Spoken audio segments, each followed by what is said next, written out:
Hey YouTube, hey Facebook. I hope you watched my spoiler-free review of Modern Warfare. If you've already played the game, skip it. I mean, unless you want my review, but if you played it, that means you bought it, so what do you need my review for? This is not going to be so much a review as much as this is going to be a summary of what happens, the characters, my opinions, some of the callbacks. I guess you could call them Easter eggs if you want.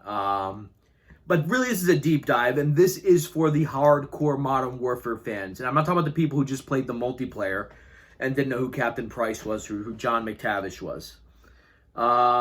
These are for fans who played those campaigns when they came out. Absolute spoiler warning. If you have not played this game, then watch that other review. You should play this game. It is the best Call of Duty single-player campaign since Black Ops 2. It's completely different than the original Modern Warfare in terms of style, tone. It's much more realistic. I'm going to go through it level by level. In fact, I have the game right here. It's going to be sort of a guide for me. We're going to start with the opening. The first thing I noticed in this game, and again, please play it before you get into this, is the opening is very different. The opening is you see a group of men with suicide vests in what appears to be a van. And you see one gentleman, a suicide bomber, step out of the van. He's in Piccadilly Circus in London. I've been there, not in many years, but not since I was a kid. But he has a suicide vest.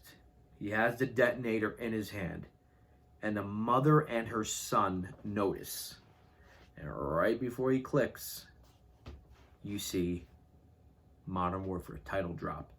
Right off the bat, this is different. You go back to the previous games, Modern Warfare 1, the title drops after that really big cargo mission and you're running through the Russian tanker and you jump on the back of the Seek Knight or whatever type of helicopter it is, Chinook, I'm not sure. You go to Modern Warfare 2, which has this big Hans Zimmer score playing over this, 3D map of globe, rather. And you have the wonderful score by Hans Zimmer. You go to Modern Warfare 3, and it's Soap getting resuscitated, and the sound of the, I don't know what those things are called, those things that revive you, transitioning into Modern Warfare 3. No, this is not that. And it's pure silence. So let's establish who our characters are. You have written right down here for me, for some reason, I don't know if it's like a camera shy or what, but I'm dropping their names even though I've known their names all day. So you have Chad Michael Collins, who plays Alex. Alex is a CIA operative. I don't know if he's a hitman or what to call it, because he doesn't seem to be work with any particular unit. He works with multiple people. He works with Marines. He works with the SAS. But his goal is to find these chemical weapons. So let's get to the first mission. It's called Fog of War. Right after you see the London thing, you don't actually hear or see the explosion, just cut to this is Modern Warfare. You are introduced to Alex. Alex meets Farah. Farah is the main character of this game. Let me clarify by what I mean by main character. She is who this game is about. You play as her once or twice. Both of them are flashbacks. But this is her story, and you are on the ride of her story.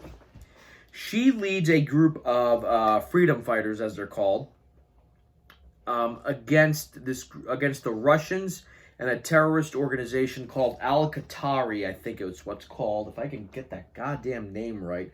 And I know it's going to bother me because it sounds like Al-Qaeda, and I'm tempted to say Al-Qaeda, but I know it's not. Al-Qatala. There we go. Sorry about that. So Alex and her join up later, but in the Fog of War mission, Alex goes in to retrieve these chemical weapons. And at the end of the mission, they're assaulted and someone steals these chemical weapons. The weapons are stolen and someone's about to come up to him and shoot him in the head, but recognizes that he's American and leaves him alone. And you later discover who that person is and why.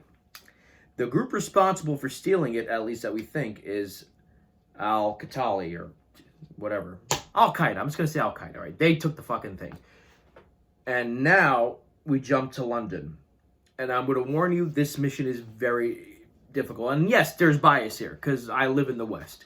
When we see movies and TV shows or video games where the Middle East is blowing up, we're like, oh, cool graphics. When we see it happening here, it's like, holy crap, that's not supposed to happen here. You get like that sort of feeling of 9/11 of seeing horror and stuff, and it is very difficult. You play as Sergeant Garrick.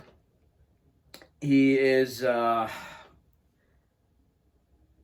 trying to remember the guy's name. If I can find the actor's name.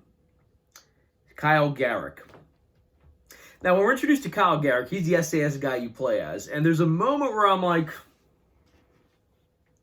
couldn't he have been like Soap or something? And we will get to that later. Garrick has been tracking these chemical weapons. They find the van, and this is in a crowded street. There are civilians everywhere. There's a moment where the van is pulled up, and you see the terrorists step out, and another guy steps out of his car like, hey, what's going on? And I accidentally killed that guy. Because when the firefight erupted, he was kind of in my line of sight. Not mean to, but I ended up killing that civilian.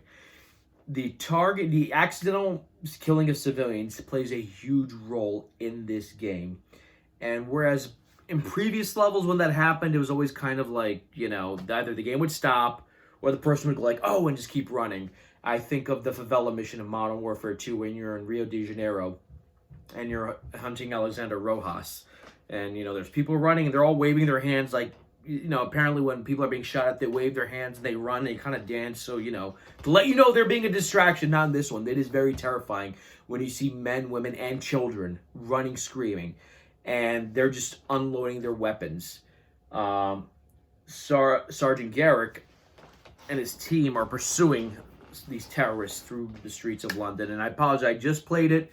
I am not as well versed in this campaign as I am with the other Modern Warfare campaigns. And lo and behold, he runs into Captain John Price. Barry Stallone knocks it out of the park with his performance. This is a motion capture performance. It is very reminiscent of Billy Murray's performance in the original Modern Warfare trilogy. Billy Murray is a British actor, not to be confused with the Ghostbusters actor. He sounds like a younger version of him, and this is a younger John Price. I think he's in his late 30s, if I had to guess, because there's a flashback mission later on where we meet a Lieutenant Price, and he's got a clean shave.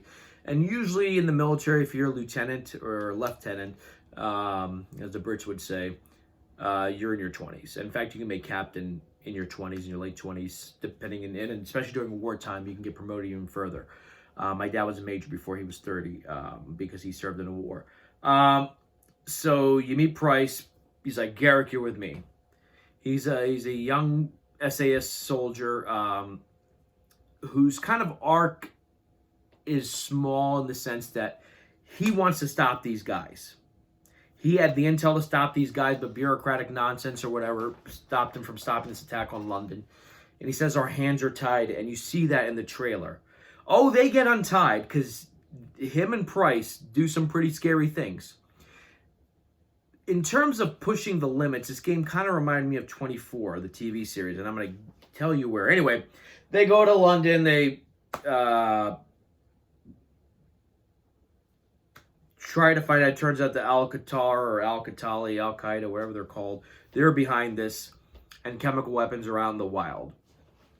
Their commanding officer talks to Alex. Alex meets with Farah. Farah, first time you meet her, total alpha chick, badass. Her brother's name's Hadir. And at first, she kind of seemed like an archetype, like, in South Park, they had strong women. But once they develop her, she might be one of the coolest Call of Duty characters ever. I felt like at first I was being pushed, like her, but you will like her. You grow with her, you see what she went through, and it gets pretty good. So then we go to, when her and Alex, they're trying to find out what's happening. You're introduced to Hadir. Hadir is her older brother, Farah's her older brother. And their town is being just decimated by the Russians. The Russians don't see any difference between the Al-Qaeda group. I know it's not Al-Qaeda. or the actual people of Kyrgyzstan or the freedom fighters. So they're one and the same. The person in charge of this is a General Barklov, something like that. And we find out that him, Farah, and Hadir, are connected very closely together.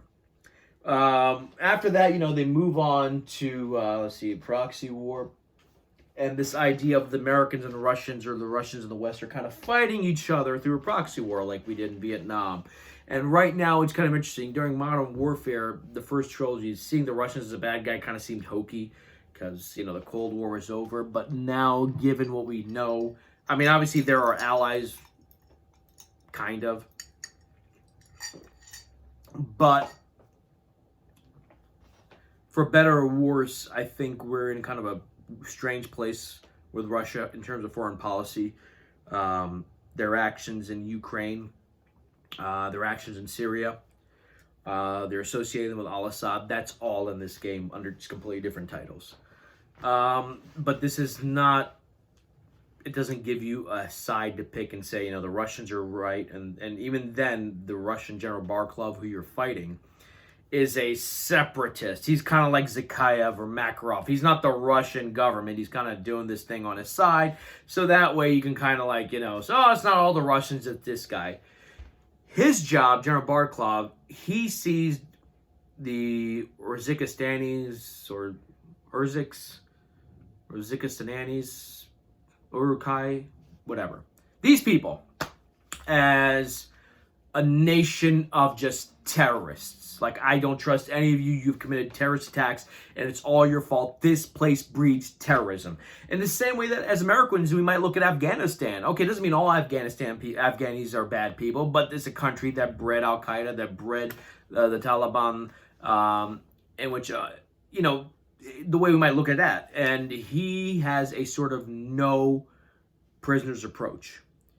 The women are loaded onto trucks and sent off. The children are taken away. And the men are used for work. Anyone who disobeys, even upset, they kill them. Very brutally. They hang them. And people might say that this might be going too far. No, this is what happens. This is what happens. And is happening today in different parts of the world. And war is not as sanitized. And I hate to use the word sanitized when I'm talking about the original Modern Warfare, but it kind of feels like that, especially relative to this game. You see a lot of ugliness, a lot of violence. Moving on from there, we go to the mission that made IGN cry. Oh, that was so fucking funny. If you didn't see how IGN pissed their pants, all of them, because of this mission that was shown at E3, just watching them melt down is so funny. What happens? They find out the cells are operating in townhouses. And the SAS go in. Captain John Price. And this is where you realize that this is a different game.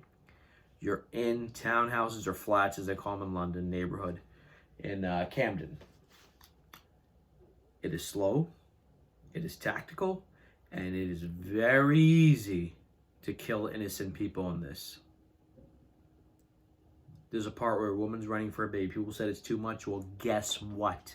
That's exactly what happens. There were children in the Bin Laden compound when U.S. Navy SEALs killed Bin Laden. There were women and children in there. All right? IGN can whine about it. IGN can cry about it. This is the reality of it. This is what shows like Homeland have shown. It's not that their kids or wives are bad people, but they're part of it. And when you're associated with someone like that, when troops come in, ugliness ensues.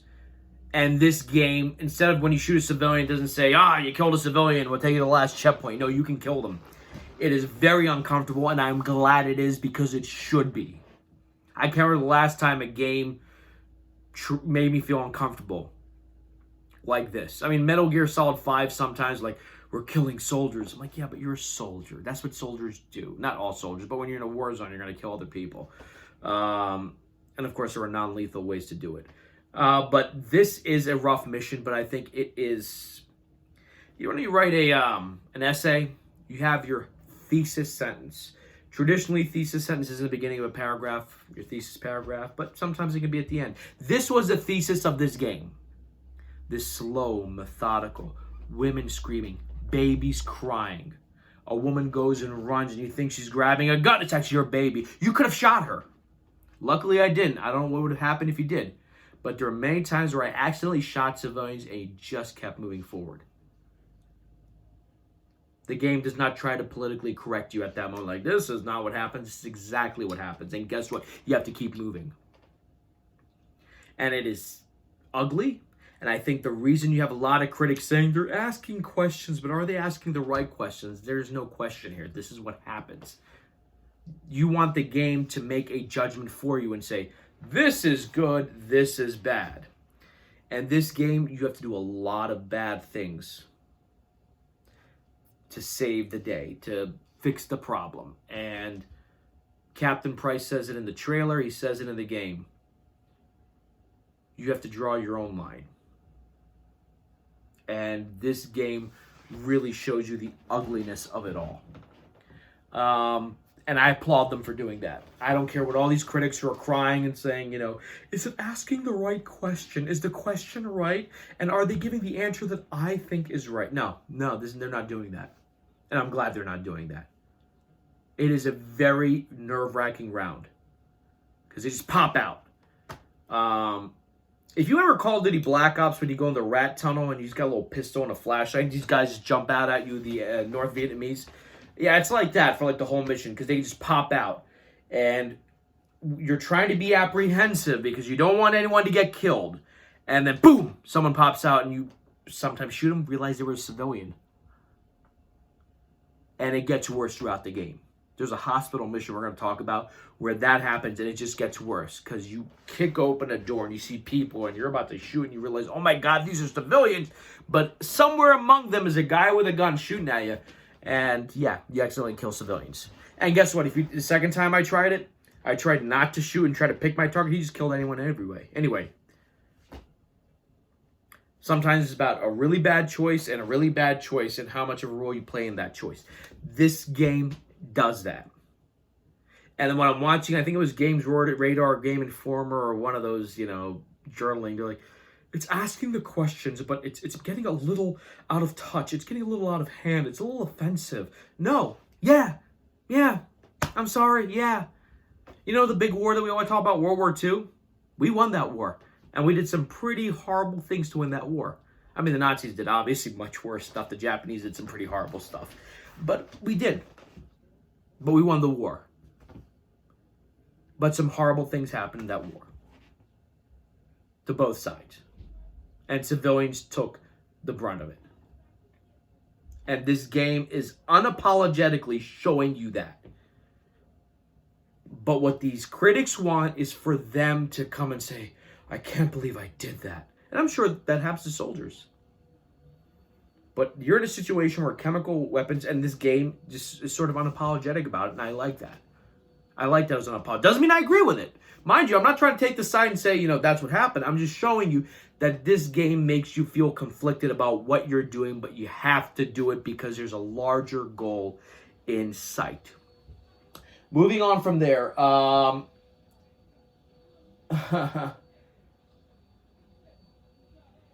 they're on the hunt for the head of Al-Qatali, and he's called the Wolf. His name is something Suleiman, and this is where I had a little bit of issue of the game. He's supposed to be this game's Zakhaev, and he has more screen time than Zakhaev, but then they kind of pull a fast one. Anyway, you're hunting this guy, and you finally catch him, and you're in Urzikstan, and Alex is assisting the U.S. Marines. I might be jumping around a little bit, but I don't want to go, And you work with the Marines. And who's in charge of the Marine unit? Staff Sergeant Griggs. If you don't remember who Griggs was, you're not a Call of Duty fan. Staff Sergeant Griggs was the African-American Marine Sergeant from Call of Duty 4 Modern Warfare. He was one of the survivors of the nuclear attack that happened in Unspecifiedistan. He died at the end of Call of Duty 4. If you remember that bridge scene where there's a big explosion and Price is like lying down, grabbing his side. You're playing a soap. Gaz gets shot in the head. Ooh, Gaz. Oh, so much to talk about. Sergeant Griggs dies, pulling Soap to safety, gets shot right through the neck. It's a pretty emotional moment, but he's back. He's only in one mission, but just seeing the Marines and just seeing Staff Sergeant Griggs, you're like, ah! I just, you know, because every time people talk about the campaign, they always talk about Ghost and Soap, and I love Soap and I love Ghost, but people forget Gaz, people forget Griggs, people forgot Wallcroft, people forgot Griffin, people forgot Roach. You know, these were great characters in those stories that people just forgot about, but they did not. This game is a soft reboot. I didn't like the term soft reboot. I'm saying it's just a reboot. Why? Because these characters were all in it. And Griggs is not the first person to reappear, nor is he the only name drop. You catch the wolf. And here comes, to me, the best mission of this game. It wasn't the best because it was the most fun. It is incredibly intense, and without a doubt was inspired by the events of Benghazi, maybe more so than the movie 13 Hours, which I know has been criticized for not being too accurate, but it's one of those things where you can't get a straight answer. Right-wingers will say this movie was accurate. Left-wingers will say, no, none of this happened. You know, it's bullshit on both sides. But what ended up happening was that in Libya during the uprising, Muammar Gaddafi was killed. Again, that was a thing where he was a total son of a bitch, but he got killed, removed, and the country's been in chaos ever since. And the American embassy was attacked. I'm not sure if it was attacked after he died or before he died. I'm not sure, but it was around that era, 2000 and I want to say 11. I don't know. So the embassy mission is very fucking long. It is very long. And here's the funny thing about this game. The missions are not, how I would put it, equally the same size. So every mission in previous Modern Warfares are about 15 to 20 minutes. Some missions are short. Some missions are long. This is a long mission. You have the Wolf, the head of Al-Qatali, in the American embassy. And his second in command, called the Butcher, is starting a riot, and they break through. So they move him to a safe room, and then Price and this SAS Sergeant Kyle Garrick land, and they gotta make their way to them. You see civilians being killed. It is frustrating when everything's bulletproof. So you're outside of a glass room, you're seeing a man and woman just being killed, massacred, and you find your gun into the glass, but it won't break because it's bulletproof. And here comes one of the more difficult moments. You're trying to find the ambassador. The ambassador gets killed, brutally killed. And there's other things happening. You need to get a key card, etc. But let's talk about this moment. And again, if you haven't seen the game, I really recommend playing the game. It is very brutal. You're with Captain Price. You're with Farah and Alex, the CIA guy. The goal is to secure the Wolf, who during interrogation says, I never took the chemical weapons. And right there you start to realize, like, okay, he's not the bad guy. He's a bad guy, but he's not the bad guy. What happens is the Butcher comes up to remember I said there was bulletproof glass everywhere. He's looking right at Captain Price. He takes a father and son who live in the embassy, puts the gun to the father's head, blows his brains out. Open the door.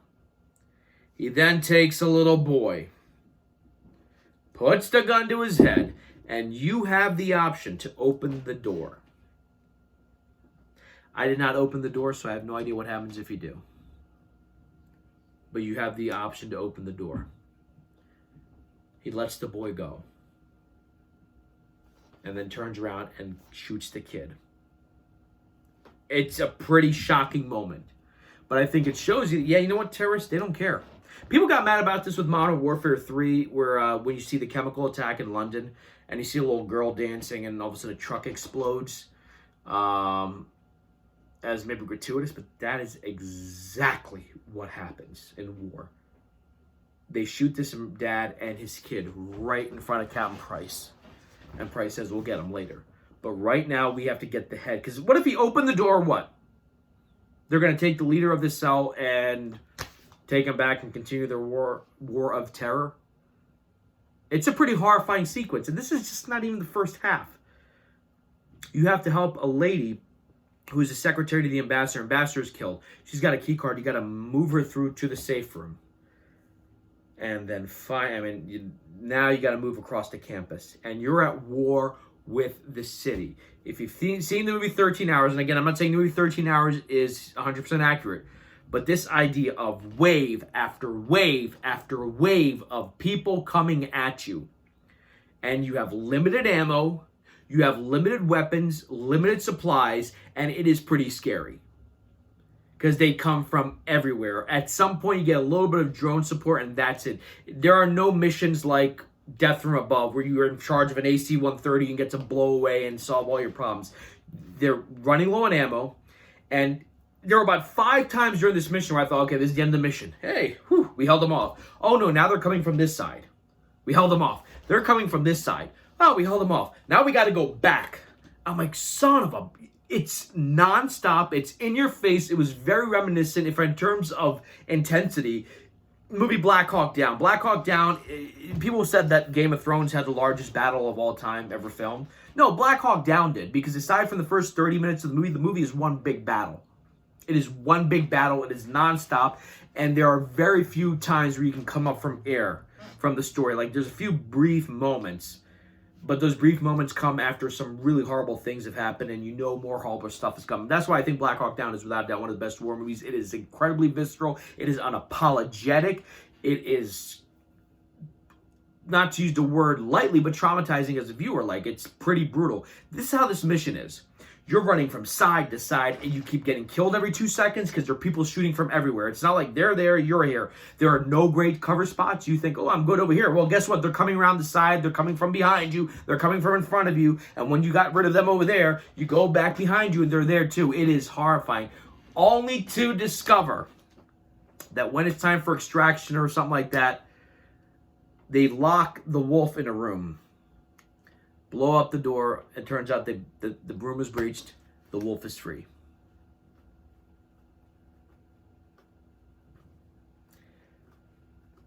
But they have a plan. So Farah, who I haven't really talked about that much in the last 20 minutes or so, this takes us to the second act of the game. What I'm going to do right now is I'm going to stop this video, and I'm going to get into the second part of the game. And we're going to get to more of the spoilers. And I do want to keep going into this, but this is already a 28-minute video, and I don't want to try your patience. I'm going to record the next video, upload that, and we'll get more into this, some of the politics of it. And again, when I say politics, I'm not giving you my opinion or anything like, this is how I feel. No, none of that. I'm just saying this is very much the conflict in Syria. This is the conflict in Syria. And in a weird way, the game is kind of predicting what's happening right now, whether you agree with it or not. Whether you agree with, today's October the 24th, President Trump has announced in the last week or so that he's going to remove troops from Syria. And the fear is that things might go back. I'm not talking about that, whether that's good or not. I'm just saying that that's kind of what happens in the story. Because we learn more about Farah in the second half. And there are 2 sequences that are incredibly dramatic. Does it go too far? Yes, but I'm glad it does. Because right now, video games are getting very sanitized. Movies are getting very sanitized. Comedy shows are getting sanitized. And when they're not sanitized, they get destroyed by critics. And we see that sort of happening. This game is very unsanitized. So at this moment, the wolf has gotten away. But Hadir, who is Farah's brother, has a plan. And when we continue, we'll go into that plan. We'll talk about the second half of the game, and we're going to talk about the ending and the post-credit. Look, we're in the Marvel Cinematic Universe era.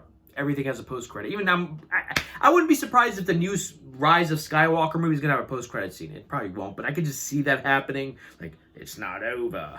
All right, guys.